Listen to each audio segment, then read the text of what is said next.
Number 2, create your own routine. For example, routine എന്ന് പറഞ്ഞു കഴിഞ്ഞാൽ ഓരോരുത്തർക്കും പല പല രീതിയിലായിരിക്കും. പൊതുവേ നമ്മളോട് എല്ലാവരും പറയുന്ന ഒരു കാര്യമുണ്ട്, നമ്മൾ രാവിലെ എഴുന്നേറ്റ് പഠിച്ചു കഴിഞ്ഞാൽ നമ്മുടെ ബ്രെയിനിൽ അത് വളരെയധികം സ്റ്റോർ ചെയ്യപ്പെടും എന്നുള്ള രീതിയിലൊക്കെ നമ്മളടുത്ത് എല്ലാവരും വന്ന് അഡ്വൈസ് ചെയ്യുന്ന ഒരു കാര്യമാണ്. പക്ഷേ അത് എല്ലാവരുടെ കേസിലും ശരിയാണെന്നില്ല. അപ്പോൾ എൻ്റെ കേസിൽ പറയുകയാണെന്നുണ്ടെങ്കിൽ എൻ്റെ റുട്ടീൻ എന്ന് പറഞ്ഞാൽ ഇപ്പോൾ ഞാൻ എഴുന്നേറ്റ് തന്നെ തന്നെ ചിലപ്പോൾ 10 മണിക്കായിരിക്കും.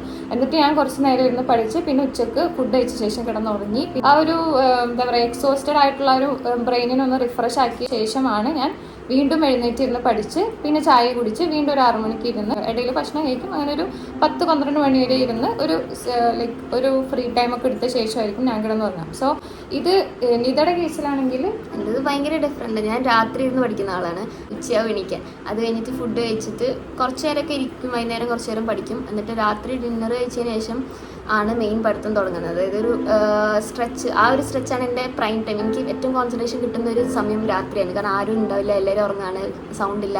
അപ്പോൾ ആ ഒരു സമയം ഒരു 3 വരെയൊക്കെ ഇരിക്കും, 3 ചിലപ്പോൾ 4, എന്നിട്ട് ഉറങ്ങി ഉച്ചയ്ക്ക് എണീക്കാം. എൻ്റെ കേസിലാണെങ്കിൽ എനിക്ക് സൈലൻസ് പാടില്ല. കിച്ചണിൽ ഇരുന്നിട്ടായിരിക്കും ഞാൻ ചിലപ്പോൾ പഠിക്കുന്നത് വരെ, അല്ലെങ്കിൽ ഞാൻ ചിലപ്പോൾ നടന്ന് ചിലപ്പം TV റൂമിലൊക്കെ ചെന്നിരുന്നിട്ടായിരിക്കും ഞാൻ ചിലപ്പോൾ പഠിക്കുന്നത് തന്നെ. അതായത് എനിക്ക് ബോറടിക്കാൻ പാടില്ല പഠിക്കുന്ന സമയത്ത്. പോയിന്റ് എല്ലാവരുടെയും ഭയങ്കര ഡിഫറെൻ്റ് ആണ് സ്റ്റഡി റൂട്ടീൻ എന്ന് പറയുന്നത്. ഓരോരുത്തർക്കും യുണീക്ക് ആയിട്ടുള്ള കാര്യമാണ്. അപ്പോൾ നിങ്ങൾ ഈ യൂട്യൂബിലോ അല്ലെങ്കിൽ ഈ ഇൻഫ്ലുവൻസേഴ്സ് പറയുന്നത് നോക്കിയിട്ട് അതേപോലെ തന്നെ നിങ്ങൾ ചെയ്യാൻ ശ്രമിക്കാതെ നിങ്ങൾക്ക് ട്രൈ ചെയ്യാം. പക്ഷേ നിങ്ങളുടെ റൂട്ടീൻ നിങ്ങൾ എന്തായാലും ഈ ഒരു സമയം കൊണ്ട് നിങ്ങൾ ഏകദേശം ഡിസ്കവർ ചെയ്തിട്ടുണ്ടാകും. അത് അതുപോലെ പോകാം. ഈ ലാസ്റ്റ് 2 മന്ത് ആണെന്ന് വിചാരിച്ച് ഓവർ സ്ട്രെസ് ചെയ്ത് അത് മാറ്റാൻ നിൽക്കരുത്.